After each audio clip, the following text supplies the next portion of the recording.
வணக்கம்.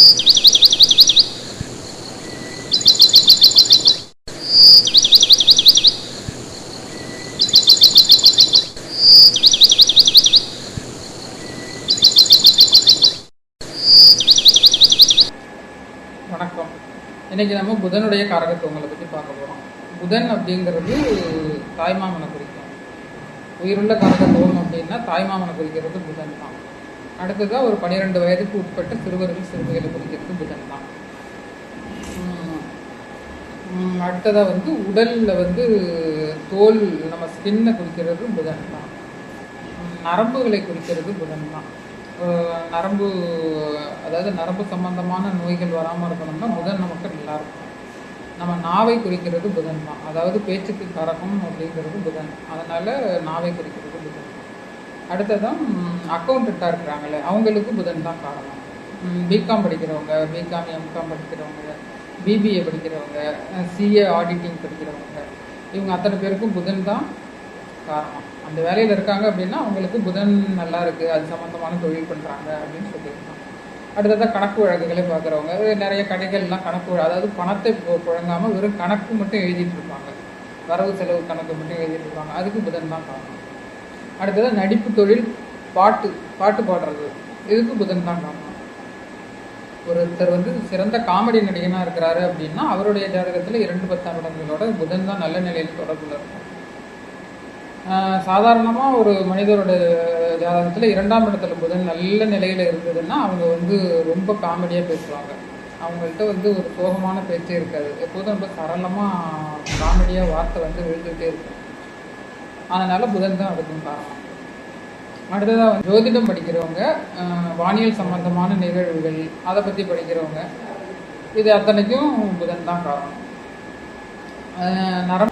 நரம்பு டாக்டராக இருக்காங்க, தோல் டாக்டராக இருக்காங்க அப்படின்னா அதுக்கு புதன் தான் காரணம். தரகு தொழில் பண்ணுறாங்க, அதாவது கமிஷன் வாங்கிட்டு தரகு தொழில் பண்ணுறாங்க அப்படின்னா அதுக்கு புதன் தான் காரணம். அடுத்ததான் பள்ளி கல்லூரி நிர்வாகம் பண்ணுறவங்க, பள்ளி அதுக்கு சம்மந்தமான பொருட்களை விற்கிறவங்க, பேனா தயாரிக்கிறவங்க, பென்சில் தயாரிக்கிறவங்க, நோட்டு புத்தகங்கள் தயாரிக்கிறவங்க, அதை விற்கும் விற்பனர்கள், நூலகம் வச்சு நடத்துகிறவங்க, புத்தகங்களை வச்சு விற்கிறவங்க, இது மாதிரி அத்தனைக்கும் புதன் மட்டுமே காரணமாகும். அடுத்தது அந்த பேப்பர்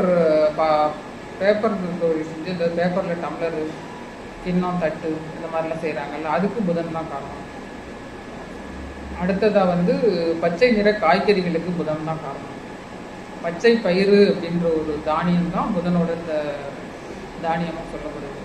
மரகத பச்சை அப்படிங்கிற நவரத்தினம் தான் புதனோட ரத்தினமாக சொல்லப்படுகிறது. அடுத்ததாக ஐடி ஃபீல்டில் இருக்கிற அத்தனை பேருக்கும் புதன் தான் காரணம். தொலைத்தொடர்பு, போஸ்ட் ஆஃபீஸு அதில் வேலை பார்க்குறவங்க, இவங்களுக்கெல்லாம் புதன் தான் காரணம். செல்ஃபோனு, தொலைபேசி, மற்ற சாஃப்ட்வேரு அத்தனைக்கும் புதன் தான் காரணம். பத்திர தொழில் பண்ணுறவங்களுக்கு, பத்திர எழுத்தாளராக இருக்கிறாங்கல்ல, சப் ரெஜிஸ்டராக இருக்காங்கல்ல, அவங்களுக்கு அந்த பத்திரத்தை எழுதுகிற அந்த கணக்கு பிள்ளைன்னு சொல்லுவாங்கள்ல, அவங்களுக்கு அந்த ரெஜிஸ்டர் ஆஃபீஸில் வேலை பார்க்குற அத்தனை பேருக்கும் புதன் தான் காரணம்.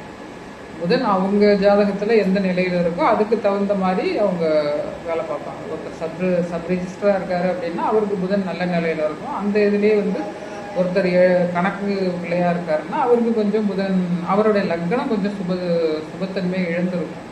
அதனால அவர் கொஞ்சம் கீழ்நிலையில் இருப்பார். அடுத்ததான் ஆலோசனை, மற்றவங்களுக்கு ஆலோசனை வழங்குறாங்கல்ல, கவுன்சிலிங் பண்ணுறாங்கல்ல, அவங்களுக்கெல்லாம் புதன் தான் காரணம். இணையதளங்கள் வச்சு நடத்துகிறவங்க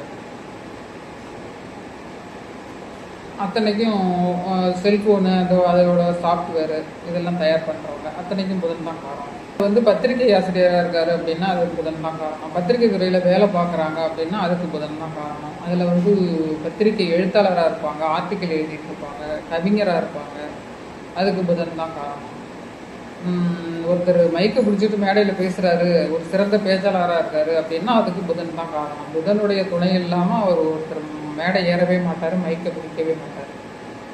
அவர் ஒருத்தர் மைக்கை பிடிக்க ஆரம்பிச்சிட்டாரு அப்படின்னா அதுக்கு புதன் தான் காரணம். அவர் ஒருத்தர் காமெடியாக பேசுகிறாரு அப்படின்னா அவருக்கு 2ஆம் இடத்துல புதன் நல்லா இருக்குது அப்படின்னு அர்த்தம். இத்தனைக்கும் புதன் தான் காரணம். பேச்சில் சாதுரியமாக பேசி பணம் சம்பாதிக்கிறது.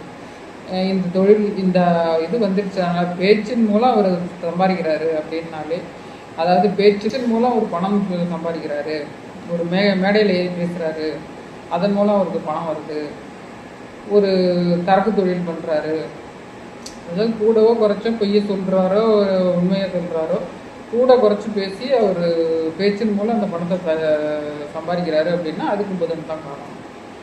வியாபாரம் பண்ணுறாரு அப்படின்னா அதுக்கு புதன் தான் காரணம். ஜோதிடம் பார்க்குறாங்க அப்படின்னா அதுக்கு புதன் தான் காரணம். வானியலை பற்றி ஆராய்ச்சி பண்ணுறாங்க அப்படின்னா அதுக்கு புதன் தான் காரணம். அனைத்து விதமான வித்தைகளையும் கற்றுக்குறாங்க அப்படின்னா அதுக்கு புதன் தான் காரணம். எல்லோரும் எல்லா வித்தைகளையும் கற்றுருப்பாங்க அப்படின்னு சொல்ல முடியாது. சிலருக்கு வந்து ஒரு தொழிலில் தான் போயிட்டு இருப்பாங்க, மற்ற வித்தைகளை கற்றுக்கணும்னு அவங்களுக்கு ஆர்வமே இருக்காது. ஆனால் சிலருக்கு எல்லா துறைகள்லையும் கால் விட்டுறணும் அப்படின்னு ஆர்வம் இருக்கும். அந்த மாதிரி ஒரு ஆர்வம் வந்ததுன்னா அதுக்கு புதன் தான் காரணம். ஒரு குழந்தை நல்லா படிக்குதா இல்லையா அப்படிங்கிறதுக்கு அந்த புதன் தான் காரணம். கல்வியை குறிக்கிறது புதன். அந்த புதன் நல்லா இருந்ததுன்னா அது வந்து நல்லா படிக்கும். புதன் நல்லா இல்லை கெட்டு போயிடுச்சுன்னா நல்லா படிக்காது. தோல் நோய் வந்ததுன்னா அதுக்கு புதன் தான் காரணம். நரம்பு நோய் வந்ததுன்னா அதுக்கு புதன் தான் காரணம். திக்குவாயாக இருந்ததுன்னா அதுக்கு புதன் தான் காரணம்.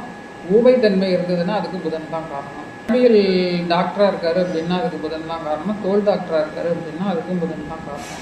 சாஃப்ட்வேரில் இருக்காரு அப்படின்னா அதுக்கு புதன் தான் காரணம். செல்ஃபோனில் வேலை பார்க்குறாரு, செல்ஃபோன் அது சம்பந்தமான தொழில்களில் இருக்கிறாரு அப்படின்னா அதுக்கு புதன் தான் காரணம்.